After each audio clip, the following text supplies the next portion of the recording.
देखें यहाँ पे क्या होता है कि आपके पास एसेट इंक्रीज हो रहा है, ठीक है, एरो पे देखिएगा, एसेट इंक्रीज हुआ, लायबिलिटी डिक्रीज हुई। यहाँ पे क्या वजह होगी कि एसेट इंक्रीज हुआ? कि ऑनर ने भाई अपनी जेब से पैसा निकाला और बिजनेस में ला दिया, और बिजनेस में ला दिया तो बिजनेस का एसेट इंक्रीज हो गया। अब एसेट इंक्रीज हो गया तो हमें पता है कि जब एसेट इंक्रीज हुआ हमारे पास, तो उस एसेट से हम क्या कर सकते हैं, अपने लायबिलिटीज़ को कम कर सकते हैं, ठीक है। तो यहाँ पे हमारी लायबिलिटीज़ कम हो जाएंगी, ठीक है। तो यहाँ पे क्या हुआ, other than contribute from honours, के ऑनर की तरफ से कंट्रीब्यूट होगा, ठीक है। कब होगा? जब हमारे पास एसेट इंक्रीज होगा। सेकंड में कहता है which statement is correct, revenue is the income arising in the course of ordinary activities. ये लफ्ज पे याद रखिएगा, ordinary activities of the entity. Revenue is the income arising other than course of ordinary activities. Both are correct, both are incorrect, only one is correct, only two is correct जी।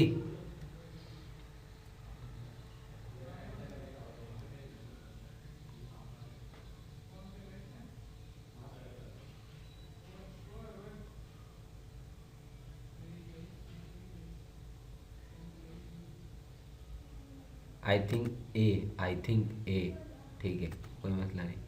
बाकी अब्दुल्ला, कुद्दूस कुद्दूस,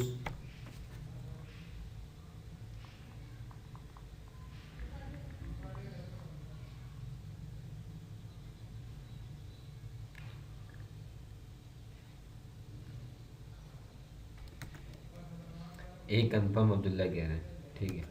ए confirm इस तरह से कि हमारे पास ordinary activity वो होती है जो बिजनेस का एक्चुअल काम होता है, ठीक है। और other than course of ordinary वो होता है, जैसे कि फॉर एग्जांपल अगर किसी कंपनी का काम हैगा क्या, मोबाइल बेचना, ठीक है, तो वो मोबाइल बेच रही है। अब उससे जो उसको रेवेन्यू जनरेट हो रहा है वो उसकी ऑर्डिनरी एक्टिविटी है। अब उसने बोला यार पैसा कमाने के लिए मैंने अपना एक प्लांट या अपना एक ज़मीन जो है वो रेंट पे दे दी, तो यहाँ से जो उसके पास अर्निंग आ रही है ये अदर देन ऑर्डिनरी कोर्स है, ठीक है। ये इसका एक्चुअल में काम नहीं है, ये इसके पास आ रहा है। एक्चुअल में काम क्या है? मोबाइल सेल करना, ठीक है। तो हमारा बोथ आर करेक्ट। फिर आगे हमारे पास डिक्रीज इन एसेट और increase in liability resulting in, वही जो पहले वाले में क्या था, अदर देन कंट्रीब्यूट, इधर होगा अदर देन डिस्ट्रीब्यूट। जब यहाँ पे एसेट हम डिस्ट्रीब्यूट करेंगे तो हमारे पास एसेट कम हो जाएगा, फिर लाइबिलिटी इंक्रीज करेगी ठीक है।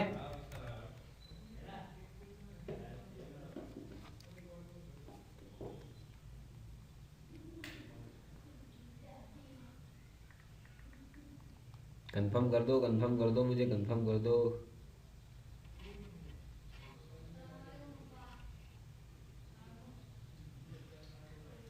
ये समझा दूँ? अच्छा ठीक है, अभी समझा देते हैं। अरीबा,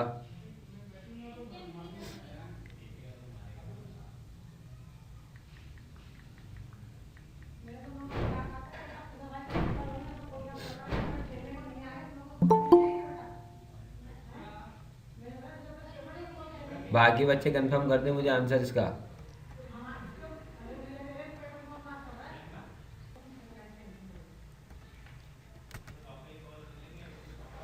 आई थिंक बी नहीं, ये बी ही होगा। मैं बताता हूँ कैसे, देखो जब आपके पास फॉर एग्जांपल प्रॉफिट अर्न हुआ, आपने बिजनेस करा, आपके पास प्रॉफिट आया, ठीक है।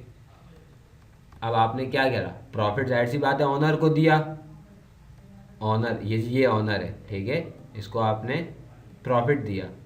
तो आपने जब प्रॉफिट दिया तो आपके पास से क्या कम होगा? जब आप कैश दोगे, जाहिर सी बात है कैश दोगे या चेक दोगे, तो दोनों तरफ से क्या होगा, आपका एसेट डिक्रीज होगा। एसेट डिक्रीज होगा तो ऐसा भी हो सकता है कि यार आपको उसको जब प्रॉफिट देना हो तो कैश की तरफ से जाए। समटाइम ऐसा भी होगा कि आपकी लायबिलिटी इंक्रीज कर जाएगी, पैसा लेना पड़ जाएगा उनको देने के लिए, ठीक है। बट डिस्ट्रीब्यूशन से लायबिलिटी इंक्रीज कैसे? देखो, अब मैंने प्रॉफिट कमाया, डिस्ट्रीब्यूट कर दिया। अब मेरे पास प्रॉफिट, फॉर एग्जांपल मेरे पास, मैं यहाँ पे asset is equals to capital plus liability. Asset मेरे पास था फॉर एग्जांपल 1 मिलियन का, ठीक है। कैपिटल था फॉर एग्जांपल 5 लाख, ठीक है। ये मैंने 5, ये लैख का एल लिख रहा हूँ मैं, LAC, 5 लाख। और मेरे पास जो है वो क्या नाम है 5 लाख की लाइबिलिटी भी थी। अब मैंने प्रॉफिट जो है वो ऑनर्स को दिया। ऑनर्स को दिया क्यों भाई, प्रॉफिट हुआ था, ठीक है। अब मैंने जब प्रॉफिट दिया तो यहां से मेरे पास क्या कम होगा, एसेट डिक्रीज होगा, और यहां से क्या कम होगा, कैपिटल कम होगा। अब आप इन दोनों को देखो और देन फिर आप इसको देखो लाइबिलिटी को, तो ये दोनों डाउनवर्ड जा रहे हैं, ये दोनों डाउनवर्ड आ रहे हैं, और ये कांस्टेंट है यहाँ पे, तो ये इनके मुकाबले में इंक्रीज कर रहा है नहीं कर रहा।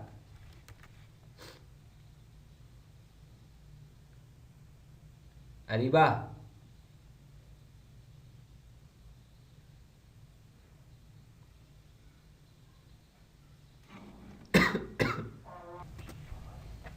एक्सपेंस की definition, expense arise in normal cycle of activities, the goods are damage. Usman mic बंद रखो, रिकॉर्डिंग कर रहा हूँ मैं। The goods are damage cause by fire and flood, ठीक है। इसका बताएं आंसर क्या होगा।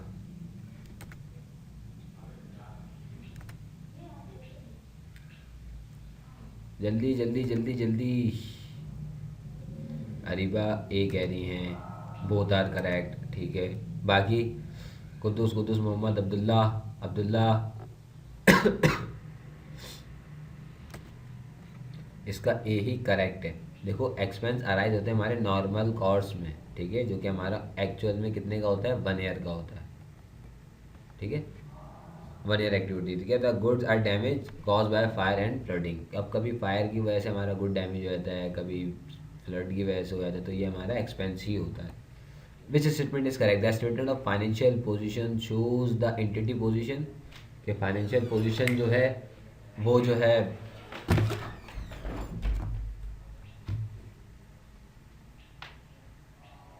हमारी फाइनेंशियल पोजीशन जो है वो हमारी एंटिटी की पोजीशन बताता है। जो हमारा कॉम्प्रिहेंसिव इनकम है उसकी जो फिगर एंड्स होती है वो नेट प्रॉफिट या नेट लॉस से होती है। क्या ऐसा है?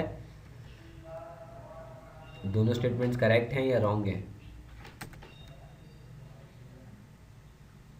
अब्दुल्ला ए, अरीबा ए, ठीक है, बोथ आर करेक्ट, क्योंकि हमारी जो स्टेटमेंट ऑफ फाइनेंशियल पोजीशन है ये हमारी एंटिटी की पोजीशन बताती है, ठीक है। और स्टेटमेंट ऑफ कॉम्प्रिहेंसिव इनकम है वो हमारा नेट लॉस और नेट प्रॉफिट बताता है। फिर आगे अब which statement is correct, comprehensive income shows a net loss only, word पे गौर करना है, profit belongs to the owner. याद रखना कॉम्प्रिहेंसिव इनकम सिर्फ नेट लॉस नहीं बताता, ठीक है, ये चीज़ बहुत अच्छे से याद रखना, वो प्रॉफिट भी बताएगा, तो इस लिहाज से पहली वाली गलत है। दूसरी वाली कह रहा है कि प्रॉफिट जो है बिलोंग करता है ऑनर से, जाहिर सी बात है, तो only 2 is correct.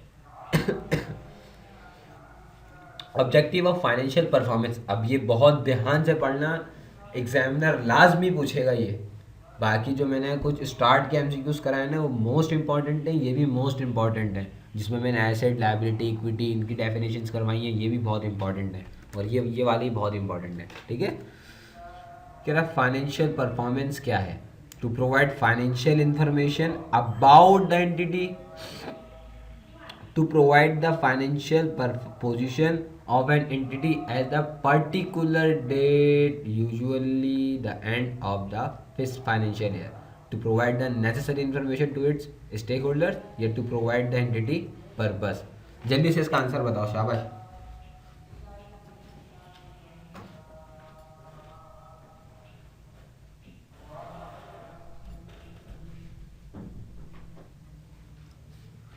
Answer answer answer, अच्छा ऐसा कह रहे हैं सी, ऐसा ना गए। अच्छा कुद्दूस, अच्छा उस्मान कह रहे हैं ओनली 2 इज करेक्ट, एहसन सी, बाकी बाकी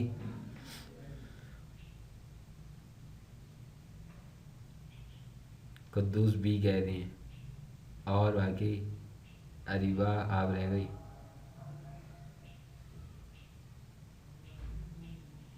अरीबा बी। फाइनेंशियल परफॉर्मेंस जो है वो मेरी क्या करती है, फाइनेंशियल पोजीशन बताती है जो कि मेरी बिजनेस की एट अ पर्टिकुलर डेट को होती है, यूजुअली 1 ईयर। बहुत अच्छे। एक 20 है, 20 करेक्ट आंसर। अच्छा, objective of comprehensive income. Comprehensive income का ऑब्जेक्टिव बताओ मुझे। To provide financial information about the entity, to provide the financial position of an entity at a particular date, usually the end of the financial year, to provide the necessary information to its shareholders, to provide the entity performance. Abdullah कह रहे हैं D. Areeba D. बाकी बच्चे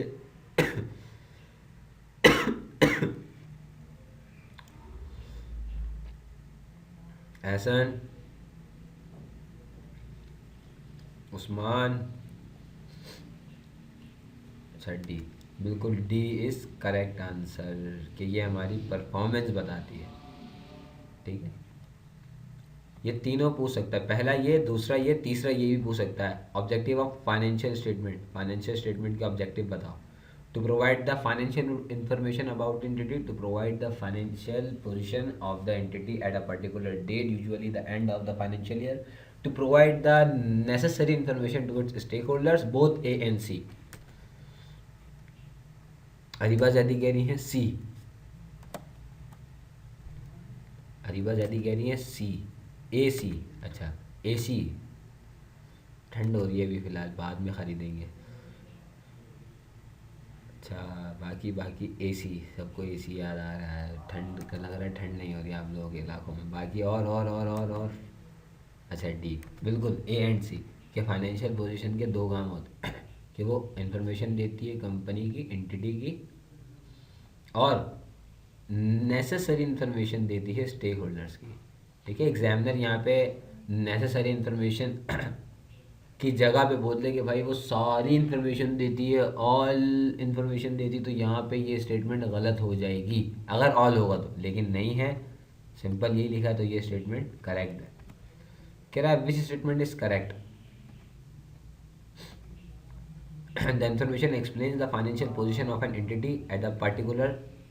हाँ एहसन, ये आप पूछ रहे थे मुझसे ग्रुप में ना, तो ये अब मैं आप लोगों को बहुत अच्छे से क्लियर करवा दूंगा, इसको बहुत अच्छे से देख रहे हैं कि फाइनेंशियल इंफॉर्मेशन जो है वो एक्सप्लेन करता है the financial position of an entity at the end of a period, and of the period, the financial performance of the entity over that period. देखो अब बहुत से बच्चे ना, मेजॉरिटी बच्चे को ये बोलते हैं कि यार यहाँ पे at the end of the year, at the end of the period हो, ये क्यों लिखा जाता है, यहाँ पे ओवर डेट पीरियड क्यों लिखा जाता है। तो देखो इसकी सिंपल जो मैं आपको फिलॉसफी बताऊंगा, फाइनेंशियल परफॉर्मेंस में दो चीज़ें आती हैं। ठीक है, एक मेरे पास आती है इसकी इनकम, ठीक है, एक आता है मेरा एक्सपेंस अकाउंट। ठीक है, अच्छा इन दोनों की कोई भी बैलेंसिंग फिगर नहीं होती। ठीक है, इन दोनों की कोई भी बैलेंसिंग फिगर नहीं होती, मतलब इनकी कोई भी क्लोजिंग फिगर नहीं होती, तो मतलब इनकी जो है क्लोजिंग फिगर ट्रांसफ़र नहीं होती नेक्स्ट ईयर में। तो इन दोनों को हम जो है वो कहाँ एंड कर देते हैं, इनकम स्टेटमेंट में। ठीक है, और फाइनेंशियल पोजीशन में हमारे पास आती हैं तीन चीज़ें, एसेट, लायबिलिटी एंड कैपिटल। ठीक है, ये तीन चीज़ें आती हैं हमारे पास, इन तीनों की बैलेंसिंग फिगर होती है।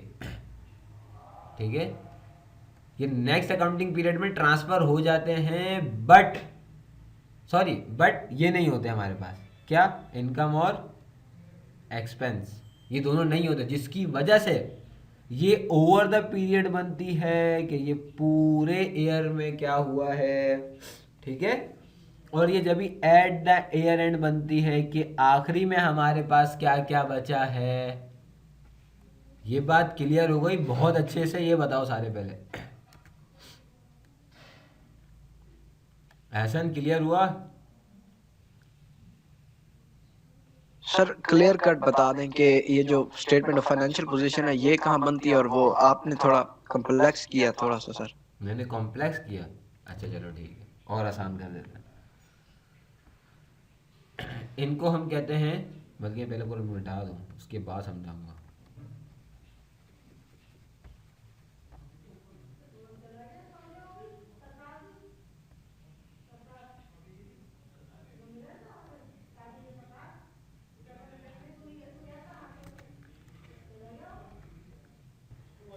No obligation to prepare financial statement in sole trader as well as partnership.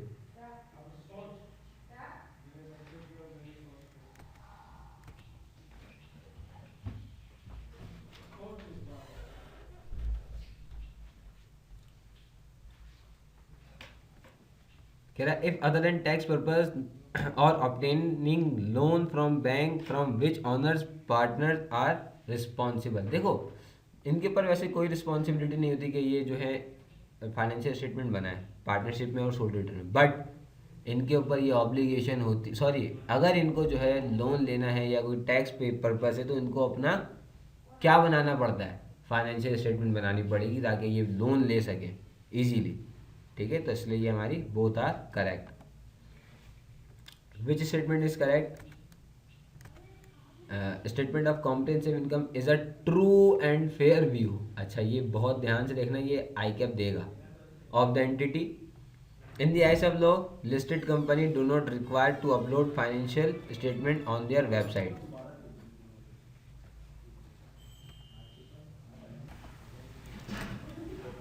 ठीक है, आवाज़ आ रही है ना? अब्दुल्ला जी, अब्दुल्ला बोलो। सर प्राइवेट लिमिट इनके ऊपर होती है ऑब्लिगेशन कि ये अपनी स्टेटमेंट अपलोड करें, listed company. Before the deduction of tax the profit belongs to the owner, after the deduction of tax the profit belongs to the owner. Answer बताओ।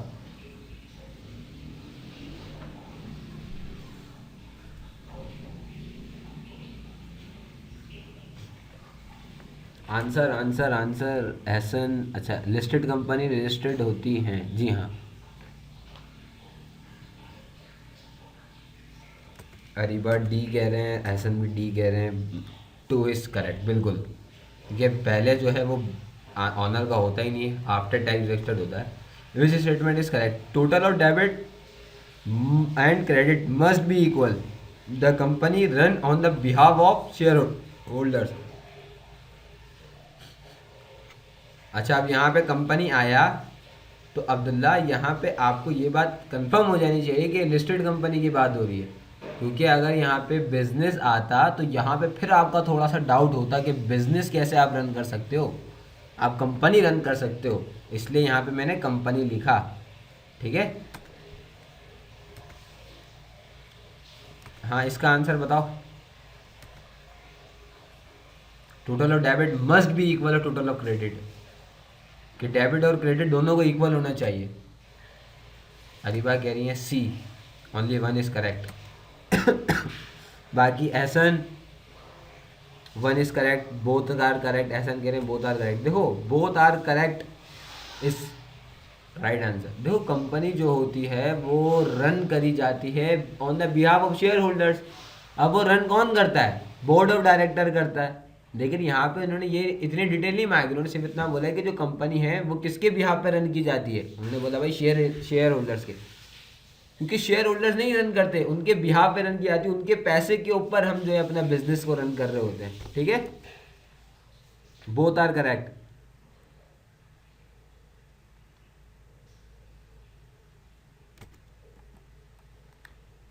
विच statement correct?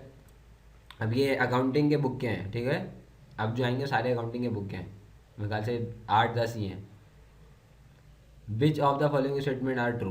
Accounting can be describe as a recording and summarising of transaction. Financial accounting describe the production of a statement of financial position and statement of profit and loss for internal use. Ji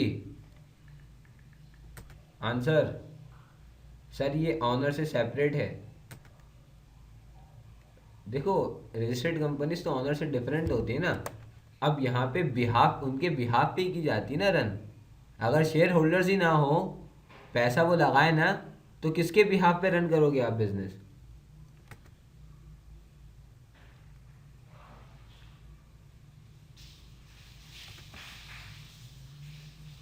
only one is correct, ठीक है।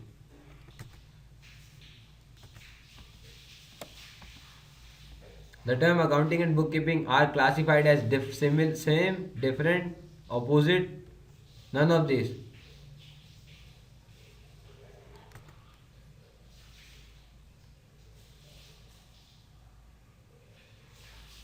जी answer इसका, the term accounting and bookkeeping classified as B, different, both are different. Which of the following is not a business transaction? कौन सी इसमें से business transaction नहीं है?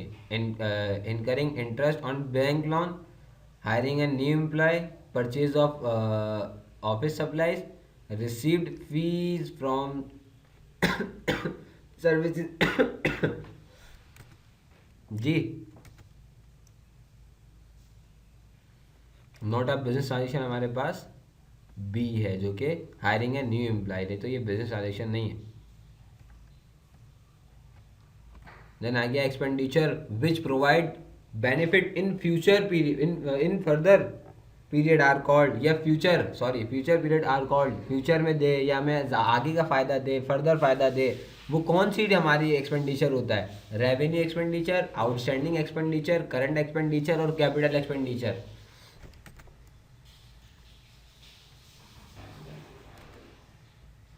ये हो गया हमारा डी, कैपिटल एक्सपेंडिचर, ठीक है। क्योंकि जो भी एक्सपेंडिचर हमें फ्यूचर इकोनॉमिक बेनिफिट दे, वो हमारा कैपिटल एक्सपेंडिचर होता है, ठीक है। फिर आ गया which one is a capital transaction? Capital transaction कौन सी होती हैं? जो मोर देन 1 ईयर हो, जैसे कि हमारे purchase of goods, payment of wages नहीं, सेल्स ऑफ गुड्स नहीं, परचेज ऑफ मशीनरी, ये हमारी कैपिटल ट्रांजेक्शन है।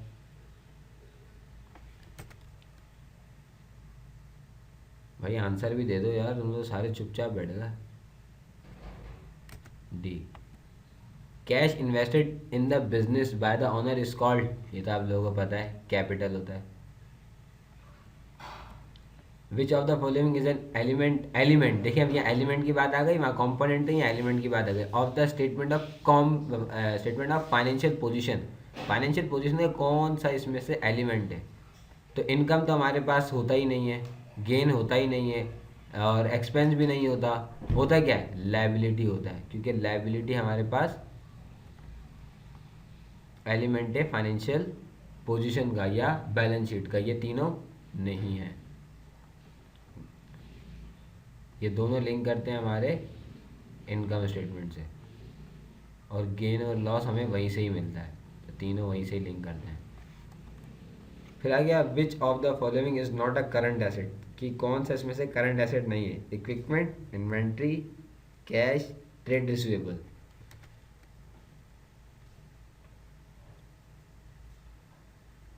ए, इक्विपमेंट। अच्छा अरीबा, आपने लायबिलिटी किसका कहा था?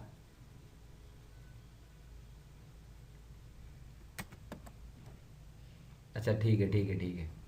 अच्छा यहाँ पे आ गया हमारे पास कैपिटल, हमारे पास आएगा 10,000। विच of the following asset and liability figure could appear in this business statement of financial position? अब हमें इसका फॉर्मूला पता होना चाहिए कि इसका फॉर्मूला क्या है? Asset is equals to capital plus liability. Capital है 10,000 का,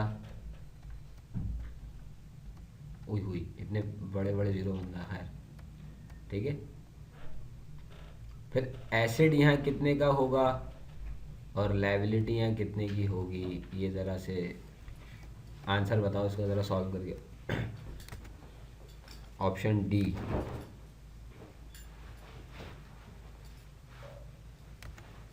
जी अब्दुल्ला, ऐसा नहीं,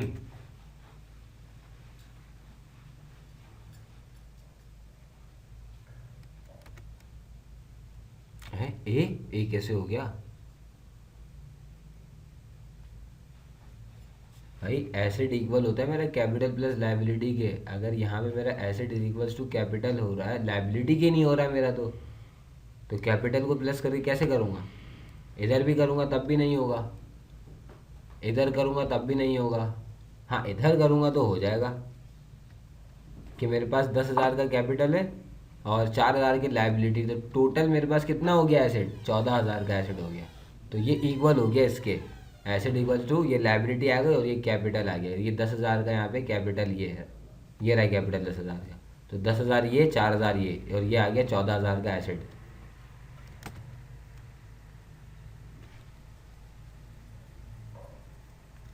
कोई बात नहीं, कोई बात नहीं।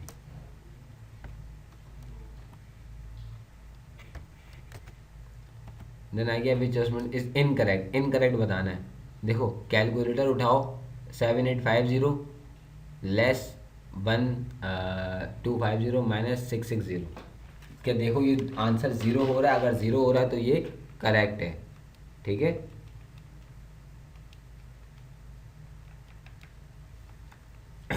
या इसको ऐसे कर लो, आप इन दोनों को प्लस करके देख लो क्या ये इसके इक्वल आ रहा है। अगर इसके इक्वल आ रहा है तो ये करेक्ट है। फिर इन दोनों को प्लस करो, इसके इक्वल देखो आ रहा है तो करेक्ट है। फिर इन दोनों को प्लस करो, देखो इसको आ रहा है इक्वल, करेक्ट है। फिर इन दोनों को प्लस करो और देखो कि आंसर सही इक्वल आ रहा है तो करेक्ट है।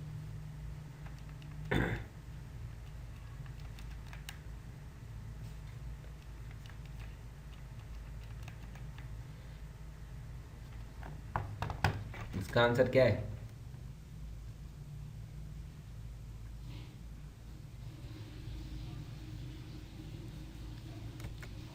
इसका आंसर आंसर आंसर कैलकुलेटर हाथ में रखो, सी आंसर है इसका। The correction the correct form of accounting equation. Accounting की करेक्ट इक्वेशन क्या है? Asset plus liability is equals to equity, asset minus liability is equals to equity, asset minus trade payable is equals to equity, asset plus receivable is equals to equity. तो ये हमारे पास बीटा answer है, asset minus liability is equals to equity. ये equity को आप for example liability मालूम करनी थी तो लाइबिलिटी को इधर ले जाओ, तो एसिड माइनस लाइबिलिटी तो इक्विटी के इक्वल आ जाएगा। विच of the following is not true? Not true. Revenue में से माइनस करेंगे एक्सपेंस तो मेरा प्रॉफिट आएगा, ये तो करेक्ट है। रेवेन्यू में से मैं अपना प्रॉफिट माइनस करूँगा तो ये मेरा एक्सपेंस आएगा, करेक्ट है। सेल्स मैं प्लस करूँगा अपना ग्रॉस प्रॉफिट, रेवेन्यू आएगा, क्या ये करेक्ट है? रेवेन्यू में से अपना मैं रेवेन्यू मेरा इक्वल है प्रॉफिट प्लस एक्सपेंसेस के, क्या ये करेक्ट है? आखिरी के दो का बताओ। अरे बात जल्दी कह रही है, सी।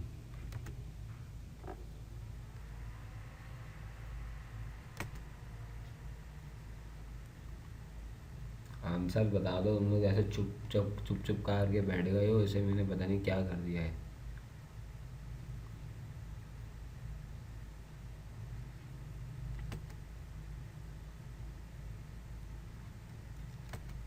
डी आंसर है। अच्छा, मतलब मेरा प्रॉफिट और एक्सपेंस को मैं प्लस करूँ तो मेरा रेवेन्यू नहीं बनता, ठीक है।